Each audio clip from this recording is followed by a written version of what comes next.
Hi, I'm Tony Todd, and welcome to Throwing Heat. I'm here with my two co-hosts, Dr. Dan Ratner and Ross the Bods. Today's guest is one of my favorite actors in Hollywood and the hardest working man in show business, and just an unbelievable great guy. Let's welcome to the show my buddy, Mr. Morris Chestnut's in the house. What's up, Mo Nuts? What's up, Luxury Box? How you doing, man? It's your world, man. We're just all living it here. No. It's your world, man. It's your world. I'm just glad I could be on the show, man. You have everybody else on the show. I'm glad I could be here. Well, thank you. So, Mo, what made you decide to become an actor after you finished high school?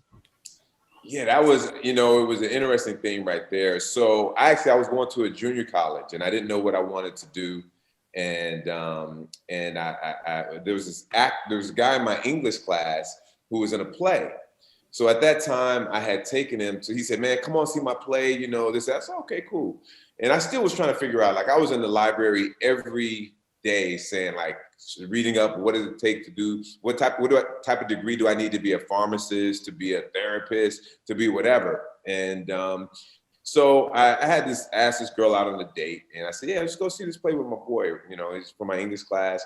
And when we got to the play and he was on stage, she was just fixated on this dude. I'm looking around the audience and the whole audience is kind of fixated, all the ladies. So I was like, so ladies dig actors. And so I said, all right, let me try it. So the next semester I tried, just a beginning acting class, and I just kept it moving from there. That's what I'm talking about. So did you have a job prior to that, or? Oh yeah. So I was a bank teller. I've spent many years as a bank teller, and actually I thought that was really going to be my career path. I was going to be like a bank manager, but I was always just looking for something else, because I think at that time, if you were like a VP, I worked at Bank of America. Used to be I worked at Security, Pacific, Great Western. And the manager at my bank, I think she was capped out at 65. So when I would go I would look at the occupations manual in the library. I would look at everything closer to 100. And but I always knew that I could have had a career in banking if I wanted. See, I got fired. This is the secret story behind Boyz n the Hood. Boyz n the Hood happened because acting gets the ladies. That's why it happened. Exactly. Because acting gets the ladies. Yes. You made a wise choice. You saw your girlfriend. You were like, no, all right, listen. Well, I can't compete. She wasn't even my girlfriend. She was just someone that I asked out on a date, and it was just something. And then once I started doing it, I thought it was fun. It was fun just playing a different role and getting a costume and being a different character. So I just kept pursuing it. Yeah. So your first movie was like a iconic movie. I mean, Boyz n the Hood is one of the iconic movies that we all grew up with, that we all loved and enjoyed. I mean, being your first movie, how did you get the role? I mean, you walk in with no credits, nothing on your resume. Right. And you played a football player in 3 different movies. That was the first one. I mean, how did you get the role? Yeah, you know what? I think, obviously it was a little bit of luck. You have to have a little bit of luck. And, the late, great John Singleton, there's a lot to the story. So the first audition, I had a pre-read with the casting director.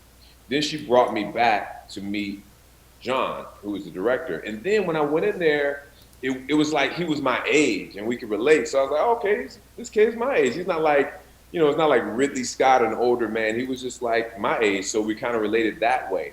But then, so after I met John at the callback and I was leaving, he kind of shook my hand and he held my hand kind of strong, like I like you, right? I like you for this part. So, okay, I felt good about that. And then they called my agent and they said, hey, you're gonna have this screen test for the movie. I was like, oh man, the big screen test. I was getting nervous. I was like, well, where am I going? Am I going to Warner Brothers? Am I going to Sony, Columbia? Where am I going?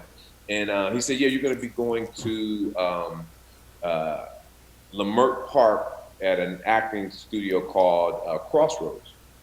And it turned out that I had actually attended classes there because John wanted to keep everything in the hood, everything in South Central. And so when they said, oh, I was already comfortable with the environment. And so it just relaxed. I was just so relaxed when I went in. and I was just fortunate to be a part of the movie. Now, how much fun was that? Because you were actually a football player in high school, correct? Right, correct, yeah. Now, but when I watched the movie, I mean, you're the star, but why did they use someone else's highlights? They could have just used some of your. They should have just used some of your clips. Huh? Right. No, because I know, That's you know. funny. Wait. I know you can play some football, and you know, because we played together Yeah, after we played a lot. after higher learning, and you know, just give a quick story. You know, we had a little flag football team, right? Yeah, we Mark? did, yeah. Leslie and- Fox had a gun on him. He was a quarterback and some wheels. Yeah, so we would. I don't know if you remember how we would start every play. Let me refresh your mind. Remember, we had that one white guy on our team, right? Oh yeah. The token white guy, every team has him. Yeah, but here, listen to this story. Listen to this story. He Here's the was- token he white was- guy. It's like that movie, White Man Can't Jump.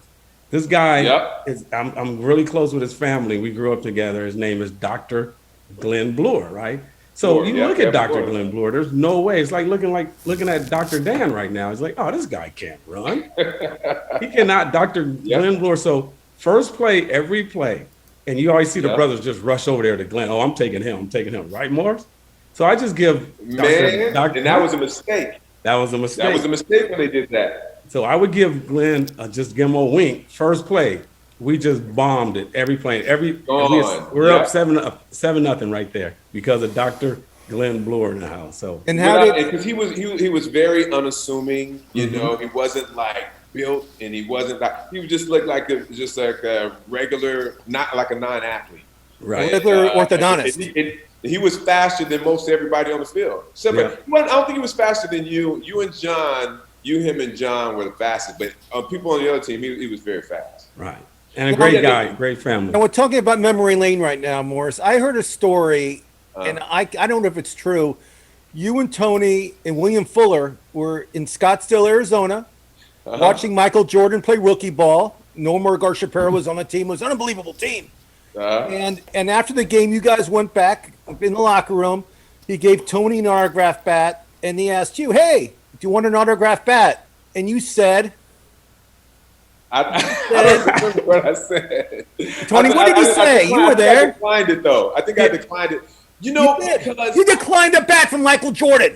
you know what? Had I known what would happen today, I would have damn sure taken it. Right, It right. doesn't But matter. that's He's but, Michael Jordan. You take but- the bat. Dr. but- Daniel but- Enter would have took the bat. But Ross, let me know. explain something about Morris. Morris is the kind of guy. Morris does not draw attention to himself. He doesn't like the He attention. was in the locker room.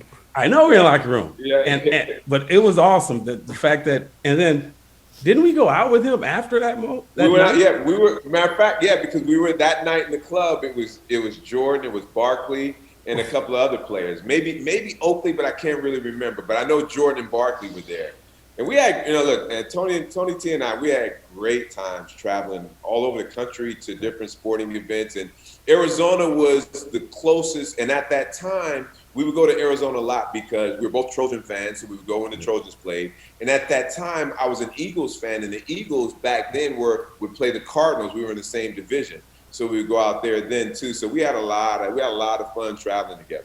Wait, how did you end up an Eagles fan? Where are you from originally? I'm born and raised in Los Angeles. Now that's the story. So my father was a Laker fan, and back in the day, I really wasn't into basketball. I was really just straight football. I was just a huge football fan.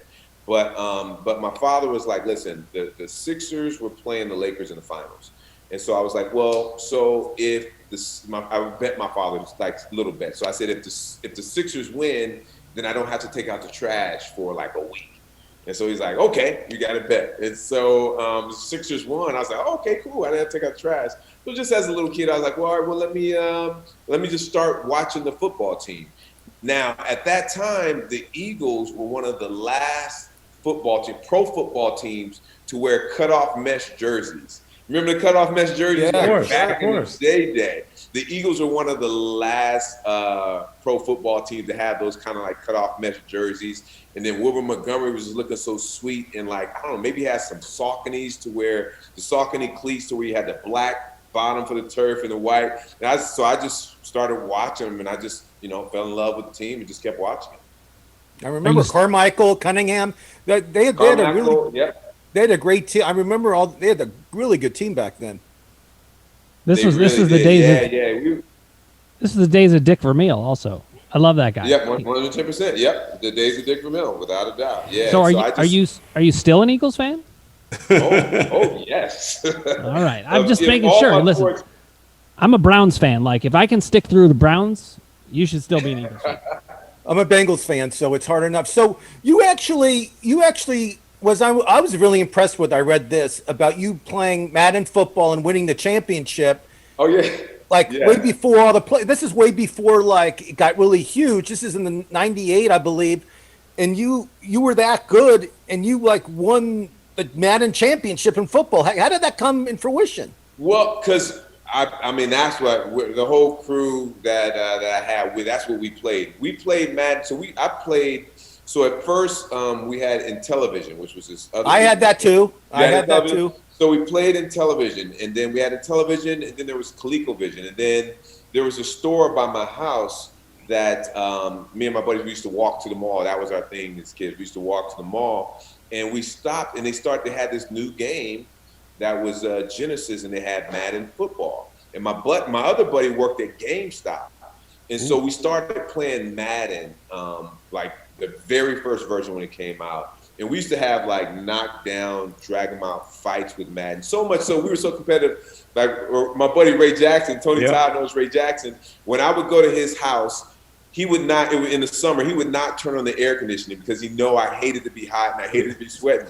So it's just to get a competitive advantage. So we were always playing Madden. So when it came time to playing in tournaments, I mean, I put in a lot of hours. As a matter of fact, we went around the country. There would be tournaments around the country we would go playing. And a few times I won a lot of money because I would go to, like, I remember one time I went to Charlotte, and this guy that I know, I didn't know him at the time, but he played for the Charlotte football team. And he challenged me to a game for like $500 or whatever, and I like wore him out. And so people kind of started talking about me, and then they would figure out I was on the game, and then pretty much the versions kept changing. So they would have, you could play on PlayStation or you could play on another system, and so that's when I kind of stopped playing. But I loved it. I even watched today. I watched the Madden tournaments. These kids make a lot of money. Yeah, they play these Madden tournaments. And they have their YouTube channel, Morris. They have their YouTube channels, and millions of people watch them play. Yep. Even ESPN during the pandemic was covering tournaments. Yeah, they did. Yeah, and I watched them. That's how big of a Madden head I was. I watched the tournaments.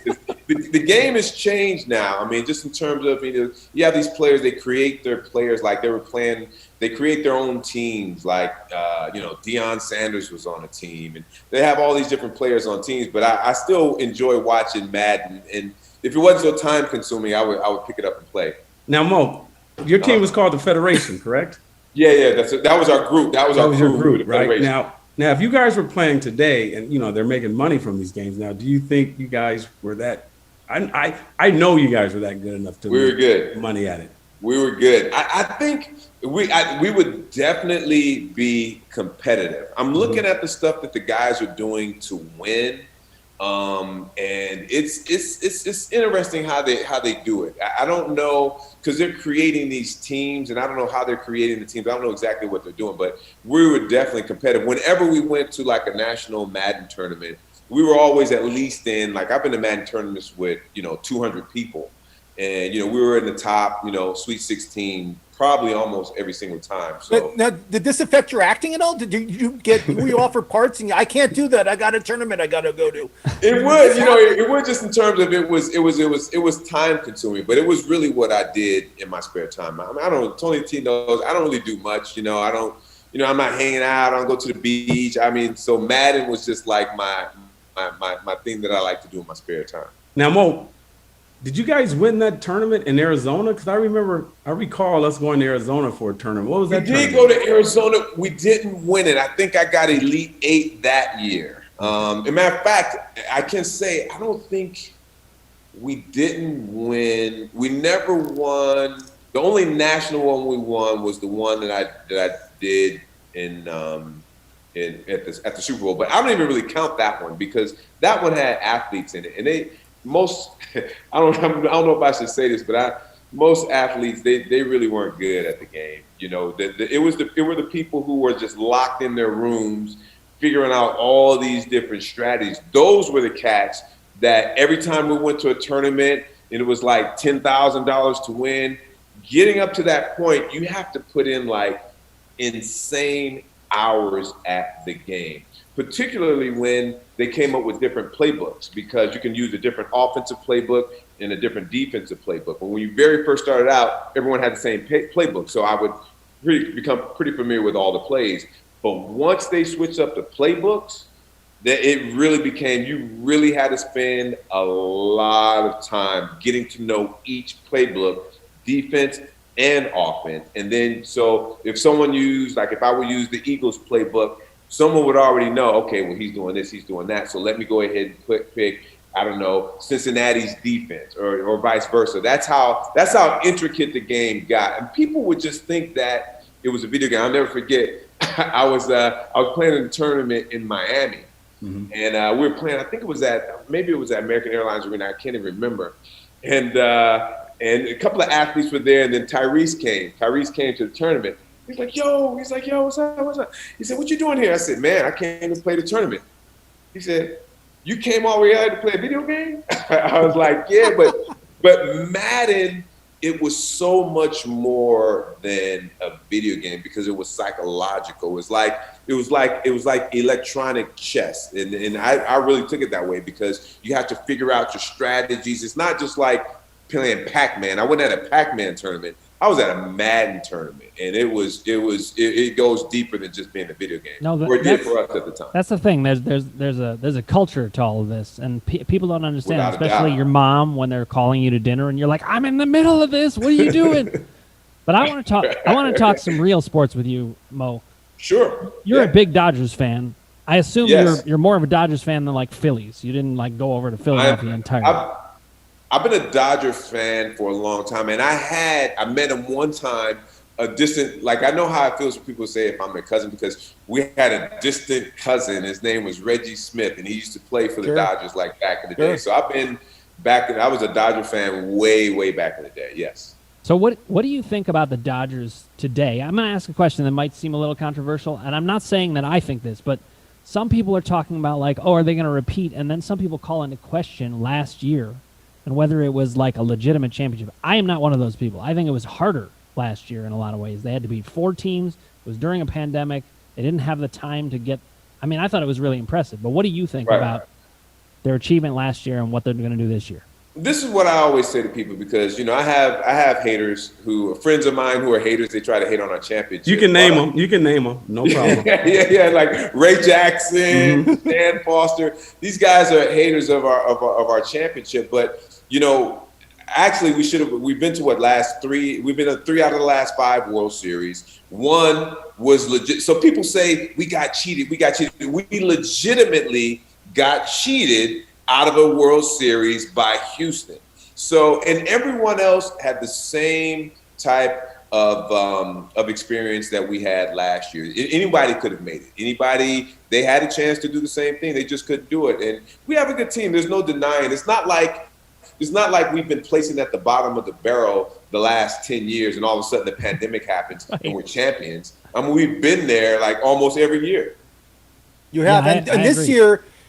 This year has been a disaster injury-wise. I mean, it has. Cody, you have May, you have now Mookie Betts is hurt. He hurt his shoulder. He hasn't played in 3 games.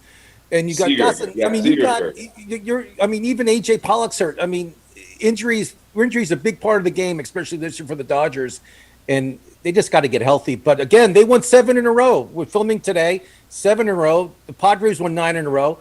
And the Tampa Bay Rays won 11 in a row. I mean, it's like a crazy streaks going on in Major League Baseball. What do you think about everything that's going on? I think, to me, I think things get serious after the All-Star break. You know, after the All-Star break is when I say, okay, guys, you got to start getting your chemistry together. When I look at this season, we start off on fire. Now, I look at the standings today, at all the injuries, losing streaks, losing all these games by 1 run and this, that, and the other. and we still have the second best record in baseball. With all of that, with no Bellinger, Seager, all these cats are hurt. Our bullpen has been very leaky. You know, we got to shore that up. And I think after the All-Star break, these guys are going to start, you know, getting into the rhythm. I kind of feel like we got off to such a hot start. I kind of feel like maybe they started reading the press clippings. Maybe they kind of like took their foot off the gas. And I actually don't mind in a baseball season. I'd rather catch fire in the second half than to catch fire in the first. So I don't mind these struggles right now that we went through prior to this winning streak. I don't mind that at all. I think we just want to build the momentum and get into a rhythm on the second half of the season. But what people don't understand, see, you know, we're the Dodgers. We have backups for backups. It's just bottom line is, Right. thanks to, you know, the scouting and, you know, everyone wants to play for the Dodgers because it's just, you know, like you said, we lost 4 or 5 players, and like Morris said, we're 1 game behind. It's not like we're in last place. The starting pitching for the Dodgers is just, I mean, it's unbelievable. It's probably the best starting staff I've seen in years. I mean, I compare them to the Braves in the '90s with Avery and Maddox and Glavine and all those cats.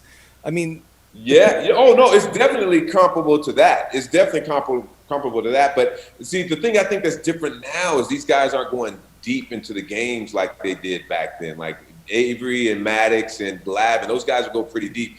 And we just don't have that right now. We don't have that surefire setup guy. And man, I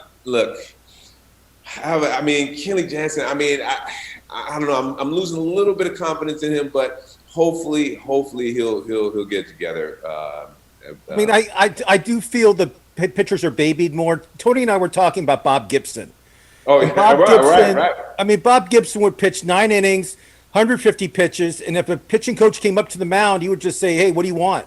You know, I'm not coming out. Get out of here. Get out of here." And Tony, it drives Tony and I crazy that they really care about pitch count, and these pitchers can pitch 150 pitches easily without blinking an eye, and they baby these guys so much. I think it hurts the game. No, you know what? Actually, I mean, Mo, I think you'll appreciate this, but I work with Payne, and these guys are being babied because they're so scared.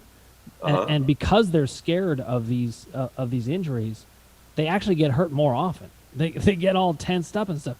We gotta turn these guys loose again. We gotta give them confidence in their bodies again. I actually would like to see less games.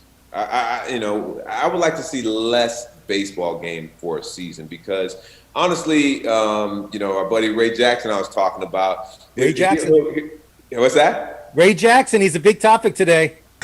Yeah, Tony. If you knew Ray Jackson, I mean, yeah, because he's a big topic because he's a big LA hater. So yeah, he hates on LA everything, you know. And he lives in Los Angeles. And he's born and raised out here. So we should bring on him with Mo next. Oh my goodness, we should have brought him on. Yeah, we should have brought him on.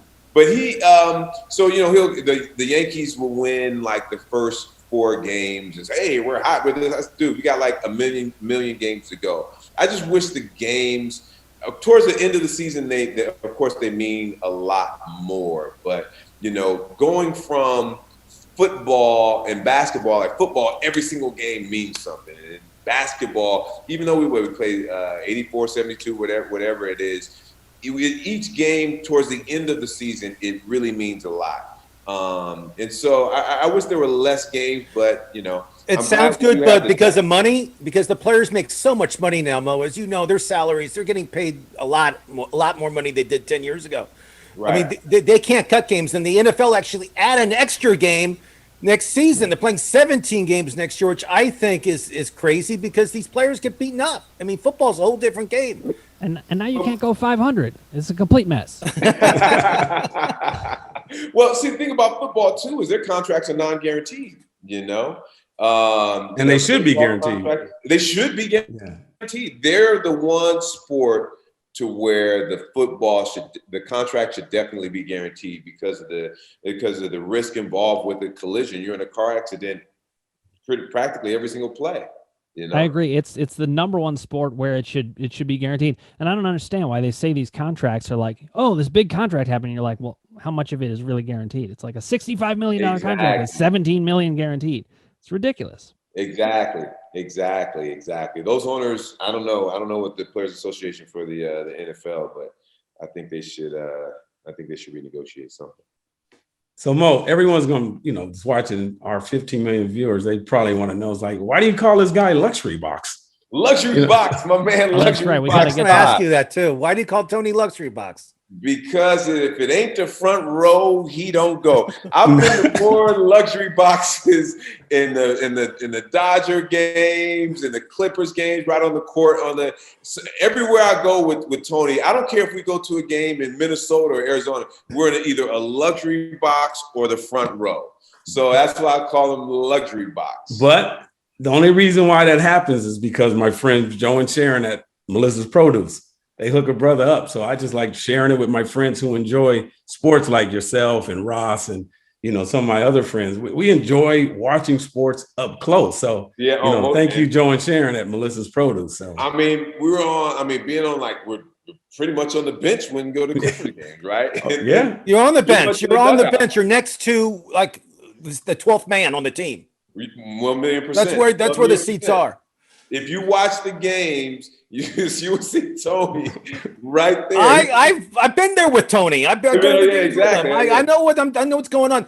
Morris, you've been an actor for many years. I love your work. You're an unbelievable actor, award-winning actor. Was there a role that was offered to you that you turned down that a couple of years later you were just like, oh God, I wish I took that role? I mean, there's always that one role an actor has that they just regret that they never said yes to. Yeah, you know what? I can't say that there's a role that I was offered that I turned down. Of course, there were roles that I wanted to get and I didn't get. But tell us about that. Give us one example of a role that you were upset. You went home and you heard you didn't get it, and you were upset and you beat the dog a little bit. Tell us a quick example. There were two of them. Right. Before you answer that, though, now Ross, you have to understand something. In Hollywood, they don't offer brothers too many roles like that. You have to go through the process. You were offered the Black Tony. You were in the Black Panther. You were offered the Black Panther. I'm a stunt man in Black Panther. Yeah. You were on camera. I watched the movie. Go finish, Mo. So there were two. The first one was Cuba and I. We had just done Boyz in the Hood, and we were. People were talking about us in town or whatever. Then there was this huge movie that came up that starred, you may remember it. It starred some no names it's called A Few Good Men with Tom Cruise, Demi Moore, Jack Nicholson, Kevin Kiefer Pollak, Sutherland, Kevin Bacon. It was a huge movie. And so I thought it was the same studio. It was Columbia at the time. And I thought one of us, Cuba or I, would get that. And neither one of us ended up getting that. And then the second one that I really wanted, it was another football player. And I thought I had a good shot at it. And then when I saw, because I thought I really prepared for the audition. And then when I saw the movie, I realized how far I was away from getting the part. And that was Jerry Maguire that Cuba got. So when I read for Jerry Maguire, and it was a football player, I was like, okay, I played football players before, and I love this part, and I really prepared, and I worked hard, and I thought I had a great audition. But when I saw Cuba's portrayal in the movie, I realized that I wasn't even close because he just murdered it. I mean, he just did. Show me the money. Job with the role. Yeah, no, he was. Yeah, exactly. You weren't ready. Iconic. Yeah, but see, iconic. Show me the money. Line. Unbelievable. You weren't ready to shoplift the pootie. That was the problem. But Jerry Maguire is one of the movies. If it's on TV, I'll watch it. And of course, I might get a tear in my eye. I'm not admitting anything, guys, but I might get a little upset. But quite possibly, it could have possibly happened maybe once, twice, or maybe even 10 times. But yeah. Mo, I want to finish on this because the role of Ricky in Boyz in the Hood was so iconic. Yeah. And so important. And John Singleton said that Ricky had to die because of the meaning for Black culture, for it to affect people the right way. I just wondered if you could talk a little bit about that role and what it meant to you.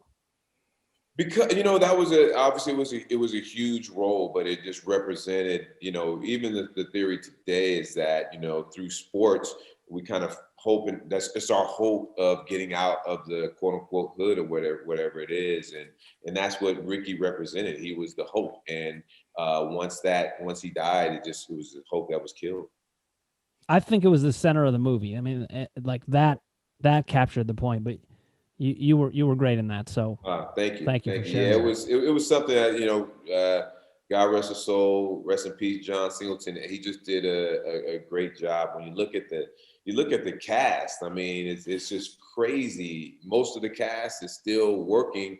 We had Regina King, Larry Fishburne, Angela Bassett, Cuba Gooding Jr., all nominated for Academy Awards. All of us still working even to this today. Ice Cube, Nia Long, myself, all still working today. So John had a hell of an eye. And John, I heard the story. John told it many times how he sold the script of Boyz n the Hood, how he was like working at the studio as like a page, or I forgot what show he was on, but I mean, he just gave the script to somebody. I forgot the story. I have to look it up.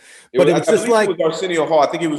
He was working. Yeah, exactly. Mm-hmm. And he just gave the script, and the person read the script, and they said, "We want to do this." And the guy John had no credits, just like yourself, and he had no experience. He did some short movies and stuff, but nothing like this.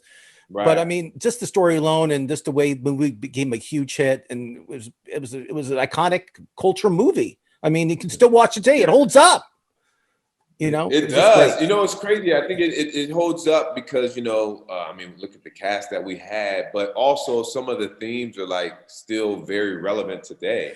And so that's one of the main reasons why I think it holds up. And look, John just did it was just a phenomenal job for something like to have that cast come together pretty much. I mean, I don't want to say no names, but at Cuba at the time, he had like a deal. He had like a holding deal at a network. Yeah, but everybody had a holding deal. I had a holding deal. Dr. Dan Ratner had a holding. Tony Todd had 2 holding deals. But mine wasn't guaranteed. It wasn't guaranteed. So Mo, we want to thank you. Before you leave, though, we want to say congratulations on your new show at Fox. I believe it is, right? And tell us about it. Tell us about a little bit. What's the show? Yeah. And if you need a double to stunt double, I'm here for you. No, me. You stunt double. Tony T. Oh, you wanted to right now? Tony T. You stunt double for me before. I always got you. Okay. We have that on record, you guys. Because the Resident, I loved you in The Resident, but you're no longer on The Resident. Now you have a new show. What is it? Actually, I'm going to do both, but this is a show called Our Kind of People. It's based on a novel, and Lee Daniels is producing it. So they said, "Hey, Lee, interested in you for this role." I was like, "Oh, let me check it out." So I mean, it's kind of like it's basically about a wealthy family in Martha's Vineyard who's let me see, how can I say, the wealthy family has some secrets. And the secrets of this wealthy family and all of the wealthy people in Martha's Vineyards was to soon be exposed by someone who's coming there to try to make their mark in the vineyards. Well, I'm excited. Thank you, Mo, for coming on, man. Thanks for having me. I appreciate it. I told you we'd have a good time here, and most definitely. Like P-Box, I said, man, anytime you call, I'm there, man. All right. So if you have pain problems, don't forget Dr. Dan Ratner is his name. Pain is his game. And if that pain is named Ray Jackson, bring him on here. We'll take it. Ray Jackson sounds like a criminal. Doesn't that sound like a guy that you don't want to like? Ray Jackson. Let's get that guy. Ray Jackson is actually a California Bear graduate. Correct, Mo? Very intelligent brother. And Ross, you do not want to get on his bad side. I'm not on his bad side. Just sounds like somebody that would hate the Dodgers and just a nemesis kind of guy. All things LA. There you go. So thank you, Mo. Appreciate it, brother. Thanks so much, Mo. Yeah.